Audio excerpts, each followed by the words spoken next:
你好，又係我賭神力哥啊！今日咧就講翻啊，琴日嗰個7200萬點樣中嘅啦。嗱，我嗰陣時咧有講過話用空間轉移嘅方法，咁咧就其實咧就分翻好多區域嘅，我張卡就分4個區域。咁呢個咧就用嗰陣時就會喺深水埗就俾啲街坊就睇過噶啦。嗱，琴日個 number 就開咗26啊，記住喺26、29、30就係41睇到啦，48、49咁樣去㗎。咁點解會咁樣出咧？就因為咧，記住六合彩咧，佢都會有咁多 number，佢有陣時會偏埋一邊嘅。咁咧就睇下佢，譬如佢嘅電腦飛係點樣出啦。因為佢電腦飛都會分翻，因為呢個情形咧嘅機會咧就唔係成日出有嘅。你見大家可以查翻 record，應該係3、4年至會，或者4、5年咁樣出一次。咁你變咗好難捉摸㗎。你因為呢啲多數係電腦飛嚟㗎，因為電腦飛就唔會有生日嘅，撈埋啲 number 落去㗎。記住啊，生日通常係1至12，咁而家冇啊嘛，偏埋一邊嘛，都話5、6年一次咁，你咪估咯。咁通常咧呢啲人咧都會係會排隊嘅機會大啲，因為佢出嘅chance面就多㗎。記住啊，越多人買嘅chance面就越多。咁你出咗偏埋一邊就會嗱，好似我而家咁樣俾你睇到，我chance面喺晒度咯，係嘛？就咁簡單㗎。呢個就空間轉移個方法。咁我教你哋咁個第六感嘅形式咧就會多啲嘅，因為佢唔使5、6年一次啊嘛，5、6年一次咁啊，即係你等嘅啫。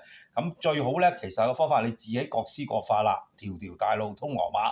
你認為自己嘅第六感係好嘅咁你可以用㗎。如果你真係冇嘅，咁用翻好似我深水埗啲街坊嘅用翻呢個方法都有冇壞咧？其實係冇壞嘅，因為你一生人可能中3、4次頭獎，亦都唔出奇㗎，係咪先？咁你7000幾萬，咁你咪睇下咯。如果你係普通人嘅一個普通嘅深水埗街坊，會唔會有儲到7000幾萬或者係點嘅情形咧？咁我就唔係咁樂觀啦。通常咧，佢哋都係靠我嗰個教佢個方法，用空間轉移嘅方法㗎。咁咧就邊啲中意嘅 number 就喺度，唔好會睇翻一面倒話係生日嗰啲 number。咁生日會 number 會唔會開咧？都會開，但係一定係多啲人中嘅。記住可能係多啲人係生日係1月2月，咁你去到12月，咁你梗係多啦。12月1號、1月12號都係已經係2個 number 嚟㗎啦。記住咁我而家今日咧就講翻係呢個空間轉移嘅方法。咁如果你話呢個方法係可以用得着嘅，咁你就用翻呢個繼續用。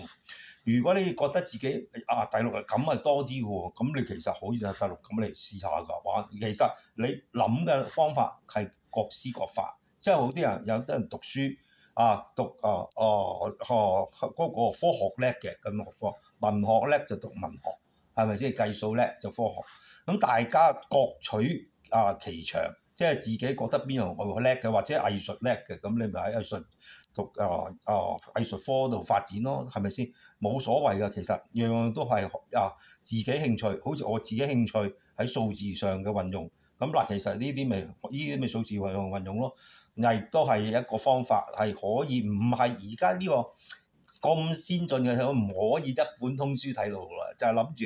哇！讀完書出嚟係一定係有博士做，一定其實唔可以咁啊！有陣時你記住，個人嘅諗法，個人嘅想法都唔同㗎。咁變咗我咧就比較係中意 creative 啲畫公仔多。咁所以咧，你嗌我讀書我就頭痛㗎啦。咁但係你我諗啲特別嘅嘢超自然嘅力量咧，咁我會係有興趣多啲喎。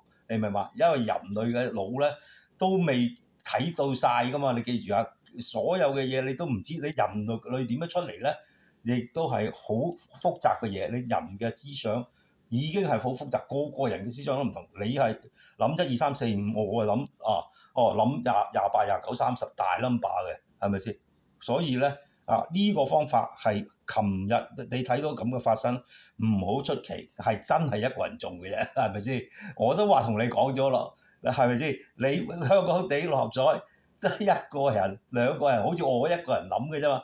有冇人話特登喺 Facebook 度講啊？冇啊嘛，係咪？即係我全球得我一個人講，係咪先？咁其實我呢啲係興趣，講咗算啦。咁樣唔係你唔使咁介懷。我嗰次自己我錯1個字都4800萬啦，係咪先？冇所謂㗎。個天考驗我，咁你咪繼續啦。而家今次又係㗎，7000幾萬喺晒度㗎。個12、13個字搞掂，我都話我睇嘅 number 咧就係12、13個字，你哋睇嘅 number 可能睇49個字，咁你咪睇下排隊咯，你咪中意排隊，你可能真係排到你嗱，咁琴日咪好彩咯，係嘛？所以咧，大家個方法唔同嘅，個人嘅諗嘅方法亦都唔同嚇。今日咧我講咗係呢個係空間轉移啊，咁下次係第6靈感，另外一樣6招搞掂破解一樣可以嘅嚇。